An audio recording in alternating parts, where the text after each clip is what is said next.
어느 날 집에 있을 때 전화를 받은 적이 있습니다. 전화를 받아서 여보세요? 하고 이야기를 했더니 그쪽에서 이야기를 하는 겁니다. 여보세요? 거기 진선의 집이죠? 예, 저희 둘째 이름이 진서입니다. 진선의 집이죠? 그랬더니 진서 좀 바꿔주세요. 이야기를 하는 겁니다. 그래서 알았다라고 이야기를 하고 전화를 바꿔주면서 문득 예전에 들었던 이야기가 생각이 났습니다. 우리나라의 개그맨 중에 이휘재라는 사람이 있습니다. 그 개그맨이 예전에 이야기했던 것 가운데 이런 것이 있었습니다. 어느 날 친구들이 집에 전화를 했다라는 겁니다. 친구들이 집에 전화를 했는데 이 개그맨 이휘재 씨의 아버지가 전화를 받으셨습니다. 친구들이 이렇게 물어봤습니다. 여보세요, 거기 휘재네 집이죠? 그랬더니 이 아버지가 이렇게 대답을 했다라는 겁니다. 아니다, 여기 내 집이다. 생각해보면 맞는 말입니다. 그렇죠? 아버지 집 맞습니다. 그러니까 아버지가 아들 친구가 전화한 그것에 장난스럽게 여기 내 집이다 라고 대답한 것이 저도 그 아들 친구 전화를 바꿔주면서 생각이 났습니다. 그러면서 오늘 말씀을 준비하면서 다시 떠올려 봅니다. 여러분, 우리는 하늘나라를 본향으로 삼은 사람들입니다. 이 땅에도 우리의 집이 있지만 우리가 저 하늘나라에 참 좋은 집, 하나님께서 우리를 위하여 예비하신 복된 집이 있는 것을 믿습니다. 믿으십니까? 여러분, 이 땅에 있는 집보다 100배, 1000배, 아니 비교할 수 없을 만큼 좋은 하늘의 집이 우리에게 있습니다. 믿으시기 바랍니다. 그런데 어느 날 그 집에서 하나님이 전화를 받았다라고 생각해 보십시오. 여보세요, 거기 아무개네 집이죠? 하나님이 뭐라고 대답하셨을까? 그래, 맞다라고 대답하셨을까? 아니다, 여기 내 집이다 라고 대답하셨을까? 여러분, 뭐라고 대답하셨을 것 같습니까? 5월 첫째 주일, 우리 교회는 어린이 주일로 우리가 함께 지킵니다. 우리 자녀들을 생각하기도 하지만 또 이 어린이 주일은 우리의 자녀됨을 생각하는 날이 되기도 합니다. 예수님께서 어린이들을 일컬어서 이야기하셨습니다. 천국이 이들의 것이다. 그리고 또 말씀하십니다. 천국은 이와 같은 자들의 것이다. 어린이들이 천국의 주인이면서 또한 어린아이와 같은 자가 천국의 주인이라고 이야기하신 겁니다. 그러니 어린이 주일이지만 오늘 우리가 어린이들, 우리의 자녀들을 생각할 뿐만 아니라 우리가 하나님의 자녀된 것, 우리가 하나님의 어린이가 된 것을 또한 생각하는 날이 되어야 할 것입니다. 철이 없는 어린이, 우리가 하나님 앞에 그렇다라고 하면 저 하늘나라의 집에 가서 살 때 과연 하나님이 이 집이 네 집이다 말씀하실까? 아니다, 이 집 내 집이다 말씀하실까? 여러분, 오늘 말씀을 통하여서 한번 곰곰이 생각해 보시고 하나님께서 과연 내게는 무엇라고 이야기하실까? 다시 한번 떠올릴 수 있는 귀한 시간이 되시기를 주님의 이름으로 축원을 드립니다. 첫 번째 기억해야 될 것은 하나님이 우리를 낳으셨다라는 겁니다. 여러분, 이 땅에 여러 가지 사랑의 모양들이 있고 여러 가지 사람 사이에 끈끈한 끈이 있는데 그 가운데 가장 강력한 것이 바로 모자간 또는 부자간의 정이라고 이야기를 합니다. 왜 그럴까 물어보면 이렇게 이야기합니다. 내 배 아파서 난 자식이니까. 그것만큼 더한 설명이 사실 없을 것 같습니다. 내 배 아파서 난 자식이니까 내가 당연히 위하고 내가 당연히 사랑하고 내가 당연히 보듬어준다라는 겁니다. 도대체 아이를 낳을 때 아픔이 얼만큼일까? 찾아보았더니 이렇게 대답한 것이 들어왔습니다. 당신이 무엇을 상상하든 그 이상일 겁니다. 저는 사실은 잘 모르겠지만 이 대답을 보면서 그럴 수 있겠구나 사실 생각이 들었습니다. 얼마나 아픕니까? 아이를 낳을 때 도대체 얼마나 고통스럽습니까? 그 질문에 당신이 무엇을 상상하든 그 이상으로 아픈 것이 아이를 낳을 때 아픔이라는 겁니다. 보다 객관적으로 어떻게 이야기를 할까 보니까 의사 옆에서 나온 고통의 순위를 보니까 이렇게 되어 있었습니다. 사람이 느끼는 가장 큰 고통은 첫 번째가 무엇이냐면 몸이 불에 탈 때 정말 고통스럽다라는 겁니다. 가장 큰 고통을 느낀다라는 겁니다. 두 번째, 손과 발이 잘려나갈 때 이게 두 번째 큰 고통이랍니다. 세 번째 보니까 출산이었습니다. 세 번째 아이를 낳는 고통이 몸이 불에 타는 고통, 그리고 손과 발이 잘리는 고통 다음으로 정말로 아프다라는 겁니다. 그러니 이렇게 아파서 내 아이를 낳았으니 그 아이를 아낄 수밖에 없습니다. 그렇지 않습니까? 내 배 아파서 낳았으니까 그 아이를 정말 아낄 수밖에 없습니다. 근데 여러분 기억해야 될 것은 하나님도 우리를 이렇게 낳으셨다라는 겁니다. 우리가 하나님의 자녀라고 이야기를 합니다. 우리가 하나님의 자녀된 것에 대하여서 가장 분명하게 이야기하는 성경의 구절이 요한복음 1장 12절입니다. 영접하는 자 곧 그 이름을 믿는 자에게는 하나님의 자녀가 되는 권세를 주셨으니. 그런데 여기에서 하나님의 자녀가 되는 이라는 말을 풀어보면 하나님께로부터 났다, 하나님께서 만드셨다, 하나님께로부터 태어났다라는 뜻을 갖고 있습니다. 이렇게 물어볼 수 있습니다. 우리가 하나님의 아들 된 것, 하나님이 배 아파서 나 낳은 것 아닐 텐데요. 어쩌다 보니까 내가 교회에 오게 됐지 하나님이 나를 어떻게 하려고 미리부터 준비하셨던 것 아마도 아닐 거예요. 우연히 교회에 왔어요. 또는 하나님께서 아마도 내 집사람이 우리 엄마가 아빠가 열심히 기도한 것 때문에 아마도 들어주셨나 봐요. 우리는 그런 생각을 할 수 있습니다. 내가 하나님의 자녀된 것이 때로는 우연히 됐다라고 생각할 수도 있고 누가 시켜서 됐다라고 생각할 수도 있고 때로는 충동적으로 됐다라고 생각할 수도 있습니다. 그런데 성경이 우리들에게 이야기하는 우리의 하나님의 자녀됨은 그것과 사뭇 다릅니다.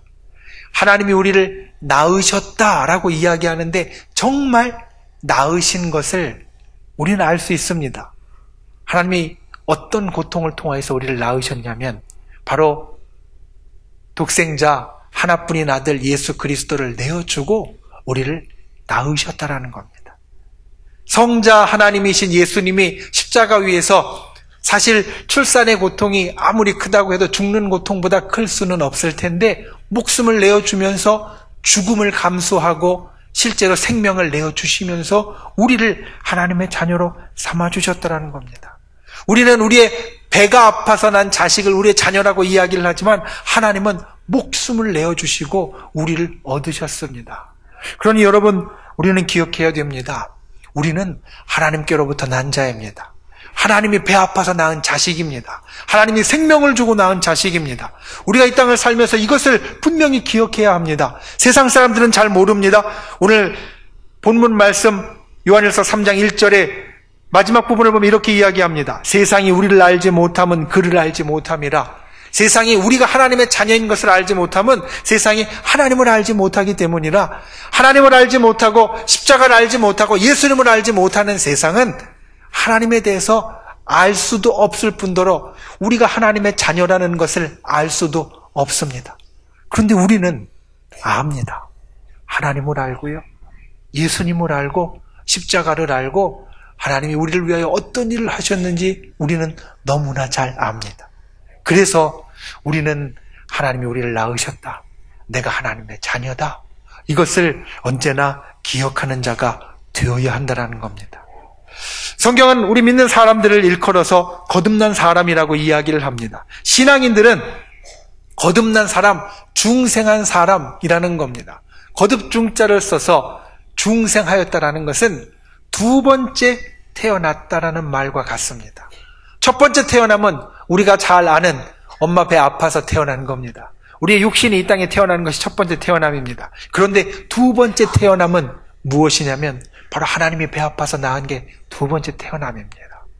우리의 영혼이 이 땅 가운데 있지만 더 이상 죄와 상관없고 세상과 상관없고 하나님과 상관하며 하늘과 상관하며 그리고 하나님의 복된 자녀라 일컬음을 받는 그 길 가운데 나아간 건 이것이 바로 우리에게 있어서 거듭남이 되어졌고 이 거듭남이 오늘 저와 여러분에게 있습니다. 여러분 이것을 기억하십시오.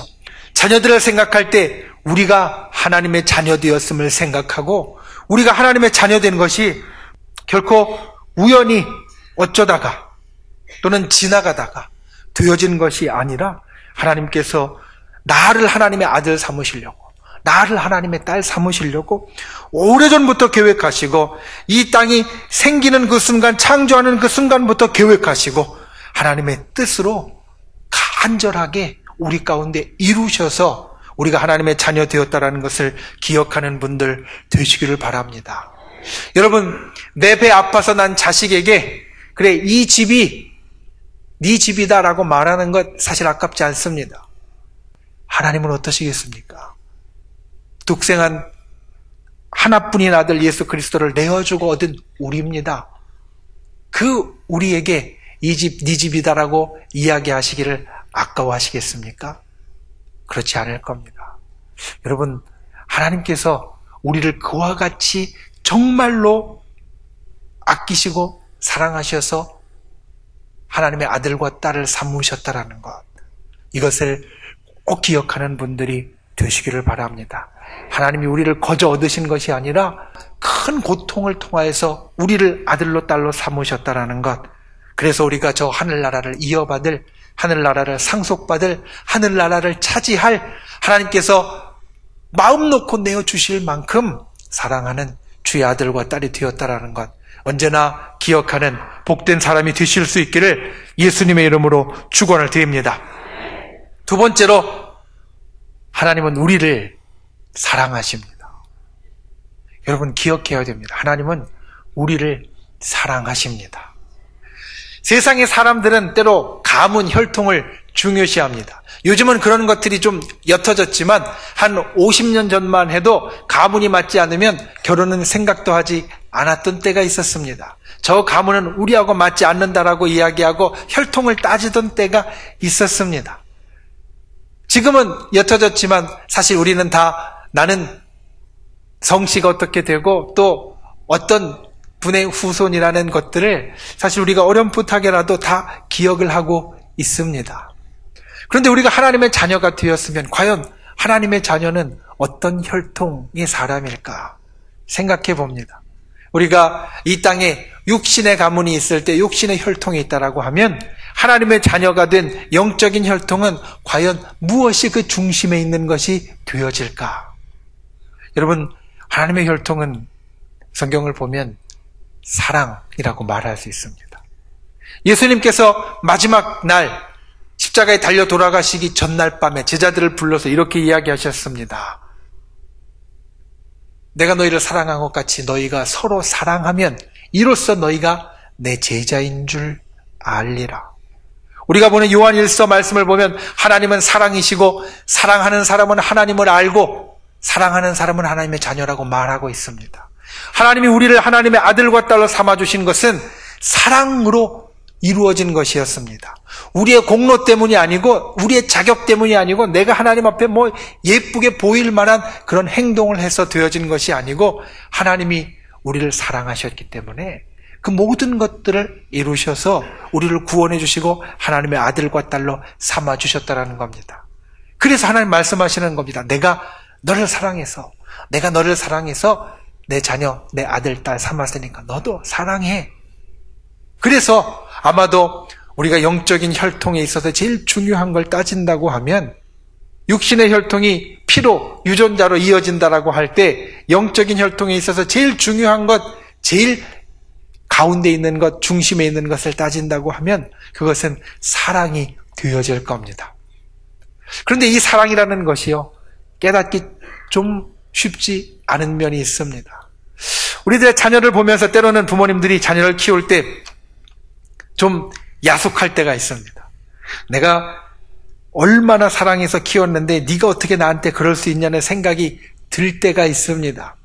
이제 우리가 다음 주일, 어버이 주일이지만 우리가 가족 초청 주일로 지키게 되어지는데 내일이 어버이날입니다.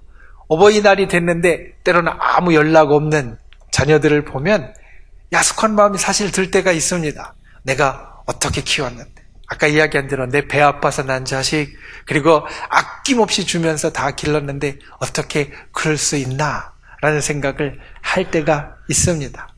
사실 사람은 이와 같이 은혜를 잊어버릴 때가 있습니다. 사람뿐만이 아닙니다.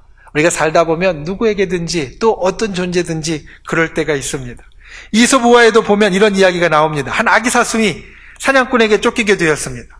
힘을 다해 도망쳤지만 아직 너무 어렸기 때문에 이 아기 사슴이 더 이상 사냥꾼을 피해서 계속 달릴 만한 힘이 없었습니다. 어떻게 할까? 혼자 나가지 말라는 엄마 말을 들었어야 되는데 후회하면서 주위를 둘러보니까 마침 무성하게 우거진 포도 덩굴이 있었습니다. 제법 가지도 넓고 잎이 무성하게 우거진 덩굴이었어서 그 속에 숨으면 사냥꾼을 피할 수 있을 것 같이 여겼습니다. 그래서 덩굴 속으로 들어갔습니다. 잠시 후 사냥꾼이 나타났습니다. 숨을 헐레벌떡 몰아쉬면서 달려와서 사슴을 찾았는데 어디는 찾지 못하고 그 포도 덩굴을 쌩하고 지나갔습니다. 이제 안심이다. 마음이 놓였습니다. 마음이 놓이니까 갑자기 이 사슴이 배가 고파졌습니다. 그래서 배가 고파서 주위를 둘러보니까 마침 자기 앞에 있는 포도동굴 이파리가 보이는 겁니다. 따먹었습니다. 열심히 배고픔을 달래려고 포도동굴 잎을 따먹고 있는데 잠시 후 사냥꾼이 다시 돌아옵니다. 내가 분명히 사슴을 보고 쫓아가는데 여기 없네 보면서 다시 뒤를 돌아보려고 돌아옵니다. 어떻게 됐겠습니까? 포도동굴을 갉아먹었으니까 이 사슴이 발견될 수밖에 없었습니다. 주위를 살피던 사냥꾼이 바람도 불지 않는데 포도덩굴이 흔들리는 것을 보고 사각사각 잎사귀 갉아먹는 소리까지 들리니까 옳다구나, 사슴이 저기 숨어있구나 라고 생각하고 가서 사슴을 끌고 잡아갔다라는 겁니다. 그때 사슴이 후회합니다. 이 포도덩굴 잎사귀가 내 생명을 구해줬는데 내가 그것을 저버리고 이걸 다 따먹으니까 벌을 받는구나. 배은망덕한 그러한 사슴에 대한 이야기를 이솝우화가 담고 있습니다. 그런데 사실 사람도 때로는 별반 다르지 않습니다. 내가 은혜 베풀고 내가 좋은 것들로 해주어서 다 해도 결국은 해준 나까지도 잡아먹을 이 포도덩굴 잎사귀 갉아먹는 것 같이 그렇게 은혜를 생각하지 못하는 경우들이 우리들 자녀들에게도 종종, 아니 사실 많이 있습니다. 그런데 좀 다른 것은 언젠가 철이 들면 깨닫게 됩니다. 사람마다 좀 빠를 때도 있고 좀 늦을 때도 있지만 철이 들면 어느 시점이 되면 갑자기 그 은혜가 이 가슴에 사무칩니다. 부모님의 사랑이 이 가슴에 와 닿습니다. 어떤 사람은 좀 일찍 돼서 부모님이 살아 생전일 수도 있고 어떤 사람은 흔히 부모님이 이야기하시는 대로 너도 나중에 자식 키워보면 다 알 거야 라는 그 말대로 부모님 돌아가신 이후에 자식 키우면서 깨닫게 되는 경우도 있기는 하지만 어느 시점에선가 대부분의 사람은 이 사랑을 깨닫고 부모님에 대한 이 은혜를 기억하게 된다라는 겁니다. 그런데 여러분, 하나님에 대해서는 어떻습니까? 하나님도 우리를 참 사랑하시고 우리들에게 은혜를 베풀어 주십니다. 우리에게 좋은 것들로 항상 채워주시려고 우리 곁에서 노심초사 걱정하시고 우리를 돌보아 주십니다. 그런데 때로 우리가 육신의 부모님에게 배은망덕한 사람이 되었던 것 같이 우리 영혼의 아버지 되신 하나님께도 그와 같이 배은망덕한 사람이 되지 않는가? 여러분, 이 사랑을 느끼지 못하면 사실 관계는 겉돌 수밖에 없습니다. 부모님에게 겉으로 잘하는 것 같아도 마음이 깊은 곳에 그 사랑과 은혜를 깨닫지 못하면 겉돌 수밖에 없고 하나님 앞에도 우리가 잘하는 것 같아도 하나님의 사랑과 은혜를 마음 깊이 깨닫지 못하면 사실 겉돌 수밖에 없다라는 겁니다. 그런데 사랑을 진짜 깨달으면 달라집니다. 겉으로는 할 수 있는 것이 없을지도 모릅니다.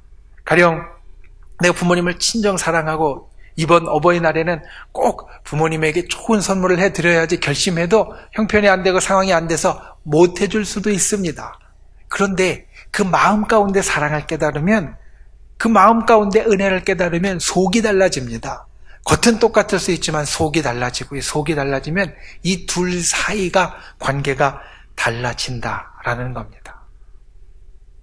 육신의 부모님뿐만 아니라 하나님 앞에도 마찬가지입니다. 내가 하나님의 사랑을 깨달았다고 해서 하나님 앞에 내가 지금까지 하던 것보다 몇 배로 더 잘할 수 있는 것 아닐 수도 있습니다. 그런데 이 마음 가운데 나의 아버지 되신 하나님, 그 하나님의 사랑을 깊이 깨닫는 것과 깨닫지 않는 것은 천지만큼 큰 차이가 있다라는 겁니다. 여러분, 그 사랑을 기억하시기 바랍니다. 하나님은 우리를 여전히 사랑하십니다. 오늘 우리가 이곳에 모여서 예배를 드립니다. 예수 그리스도의 십자가를 우리가 기억하고 또 예수님이 우리를 위하여서 그 모든 것들을 이루어 주셨음을 기억합니다. 2000년 전에 있었던 예수님의 사건을 오늘 우리가 여전히 기억하고 여기에 모여서 예배를 드리는 것은 하나님의 사랑이 2000년 전에 예수님을 통하여서 베풀어진 후에 끝난 것이 아니라 오늘 이 시간도 여전히 우리들에게 베풀어지고 있기 때문에 우리는 지금 모여서 예배를 드리는 겁니다. 하나님의 사랑은 결코 우리를 떠나지 않습니다. 하나님의 사랑은 결코 우리를 저버리지 않고 하나님의 사랑은 결코 우리로부터 멀리 나아가지 않습니다. 하나님은 오늘도 여전히 우리를 사랑하십니다. 이것을 기억하는 분들 되시기를 바랍니다. 육신의 부모님에게 효도하는 가장 큰 것, 옛날에 우리 동양의 도덕에서는 양지를 하는 것이라고 이야기를 했습니다. 양지는 무슨 뜻이냐면 받들 양자에다가 뜻 짓자입니다. 부모님에게 있어서 제일 효도하는 것은 맛있는 걸 사드리는 것도, 좋은 옷을 입혀드리는 것도, 좋은 집에 모셔드리는 것도 아니고 그 마음, 그 뜻을 헤아려서 받들어드리는 것이 제일 최고의 효도이다 라고 말했다라는 겁니다. 육신의 부모님께 우리가 좋은 것 해드리고 싶은 것 있지만 그것보다 더 큰 것은 그 마음을 알아주는 것, 그 뜻을 알아주는 것이라고 한다면 하나님 앞에도 마찬가지일 겁니다. 하나님 앞에도 우리가 제일 우리의 자녀됨, 우리가 하나님의 아들과 딸됨을 잘 드러낼 수 있는 것은 바로 하나님의 뜻을 우리가 받들어주는 것, 하나님의 뜻을 기억해 주는 것. 그리고 그 하나님의 뜻은 내가 너를 정말 사랑한다. 그리고 너도 나를 사랑하길 원한다. 여기에 있음을 기억하는 분들 되시길 바랍니다. 진정 하나님의 사랑이 여전히 오늘 우리에게 있음을 기억하는 귀하고 복된 분들이 되실 수 있기를 예수님의 이름으로 축원을 드립니다. 우리가 부모 자녀 간에 있어서 사실 생각해야 합니다. 오늘 말씀 가운데 하나님이 우리 아버지 되시고 우리가 하나님의 자녀됨을 인하여서 두 가지를 이야기했습니다. 하나님이 우리를 낳아주셨다라는 것. 하나님이 우리를 거저 얻으신 것이 아니라 하나님이 정말 배 아파서 그 이상으로 아픔을 감내하시고 우리를 낳으셨다라는 것. 그리고 두 번째, 하나님이 여전히 우리를 사랑하신다라는 것. 하나님의 자녀로서 여러분이 두 가지를 꼭 기억하실 수 있길 원합니다. 하나님이 나를 낳으셔서 이 집이 네 집이야 말씀하실 정도로 나를 사랑하신다. 그리고 그러한 사랑을 우리 자녀들에게도 베풀어 줄 수 있는 분들 되시기를 바랍니다. 진정 내 배 아파서 난 자녀들 때로는 내 마음에 들지 않을 때 있지만 여전히 하나님이 나를 사랑하신 것 같이 사랑할 수 있는 분들 되시기를 바랍니다. 그리고 보듬어 줄 수 있는 분들 되시기를 바랍니다.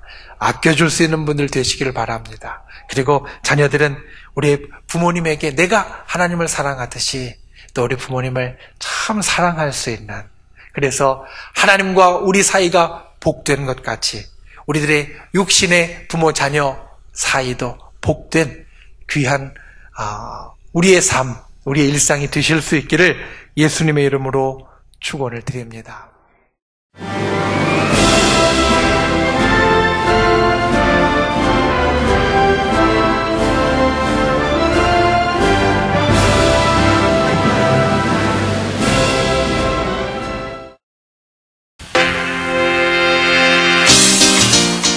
제5회 CBS 전국 청소년 실용음악 콩쿠르가 5월 20일 충청대학교에서 열립니다. 청소년 실용음악 콩쿠르는 초중고 대학 일반부로 나눠 보컬과 기타, 피아노, 드럼, 타악기 등 부문별로 재능을 겨루게 됩니다.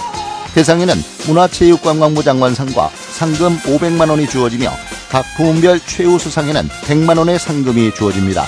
신청은 5월 1일부터 14일까지며 자세한 사항은 CBS 전국 청소년 실용음악 콩쿠르 홈페이지를 참고하시기 바랍니다. 청소년 여러분의 많은 참가를 바랍니다.